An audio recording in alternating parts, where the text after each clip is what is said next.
Hi, we're going to talk about Center 3, which is our outdoor activity center. This center is to help kids discover how bees use their body language to find food out in the wild. So for the center, you're going to want to start by explaining two types of dances that bees are going to do. There's a circle dance, which has a visual that goes with it, and a wiggle dance. And both dances, a wagging dance, both dances are used to help the scout bee show the bees that are waiting in the hive what type of distance they have to go to find the food. So for example, the circle dance, which you can demonstrate by doing like a kind of follow the leader style way. So maybe whoever the volunteer is can show it first, and then all the kids can do it together at once just so that they know how to do it for the game later.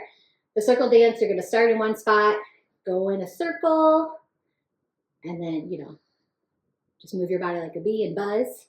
And it's really just a circular, it's supposed to be like one big circle and one small circle, but you can do it just as like a overall circle if you want.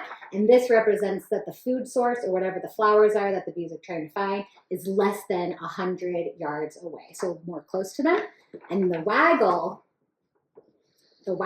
dance, you start as your little bumblebee and like halfway through, think of a flat figure 8, halfway through the figure 8, they actually like waggle their body and then they finish the figure 8 for the second half. And this means that the food source is more than 100 yards away.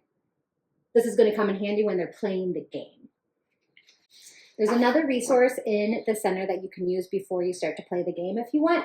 It has a nice little introduction story here that can set the scene for the bees when they're playing the game, which could be fun to read at the beginning of it.